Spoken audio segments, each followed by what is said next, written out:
കോൺഗ്രസിൽ വീണ്ടും മുഖ്യമന്ത്രി സ്ഥാനം സംബന്ധിച്ച ചർച്ചകൾക്ക് തുടക്കമിട്ട് ഡോക്ടർ ശശി തരൂർ എം.പി. UDF-ൽ മുഖ്യമന്ത്രി സ്ഥാനത്തേക്ക് തന്നെയാണ് കൂടുതൽ പേർ പിന്തുണയ്ക്കുന്നത് എന്ന സർവേ ഫലം ഡോക്ടർ ശശി തരൂർ എക്സിൽ പങ്കുവച്ചതാണ് വീണ്ടും ഇപ്പോൾ ചർച്ചകൾ സജീവമാക്കുന്നത്. തരൂർ മുഖ്യമന്ത്രിയാകണമെന്ന് 28% പേർ അഭിപ്രായപ്പെട്ടു എന്നാണ് സ്വകാര്യ ഏജൻസിയുടെ സർവേ ഫലം. തരൂരും കോൺഗ്രസ് ഹൈക്കമാൻഡും സമാന്തര രേഖയിൽ യാത്ര ചെയ്യാൻ തുടങ്ങിയിട്ട് നാളെയേറെയായി. അതിനിടെയാണ് പാർട്ടിയെ കുലുക്കാൻ തരൂരിന്റെ പുതിയ ബോംബ്. കേരള വോട്ട് വൈബ് എന്ന സ്വകാര്യ ഏജൻസി നടത്തിയതെന്ന് അവകാശപ്പെടുന്ന സർവേ റിപ്പോർട്ടുമായി ബന്ധപ്പെട്ട വാർത്തയാണ് ശശി തരൂർ പങ്കുവച്ചത്. കേരളത്തിൽ ശക്തമായ ഭരണവിരുദ്ധ തരംഗമുണ്ടെന്നും UDF അധികാരത്തിൽ വന്നാൽ തരൂരിനെയാണ് മുഖ്യമന്ത്രി സ്ഥാനത്തേക്ക് ഭൂരിപക്ഷം ആളുകൾ ആഗ്രഹിക്കുന്നതെന്നുമാണ് സർവേ. 28.3% പേരാണ് സർവേയിൽ ശശി തരൂരിനെ പിന്തുണച്ചത്. 15% പേരുടെ പിന്തുണയാണ് VD സതീശന്.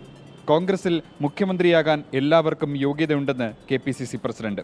മുഖ്യമന്ത്രിയായിരുന്നുള്ളത് അന്ന് അതിൻ്റേതായ നടപടിക്രമങ്ങളനുസരിച്ച് കീഴ്വഴക്കങ്ങളനുസരിച്ച് MLA-മാരും ആയിട്ട് ആലോചിച്ച് ഹൈക്കമാൻഡ് തീരുമാനിക്കും.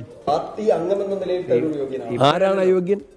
മുഖ്യമന്ത്രിയാകാൻ ആഗ്രഹമുണ്ടെന്ന് തരൂരും പരസ്യമായി പ്രതികരിച്ചിട്ടുണ്ട്. കോൺഗ്രസിനകത്തെ ക്യാപ്റ്റൻ മേജർ പോരിനിടെ ബങ്കർ ബോംബുമായി തരൂരും ഇറങ്ങുമോ എന്നാണ് ഏവരും ഉറ്റുനോക്കുന്നത്. 24 ഡൽഹി.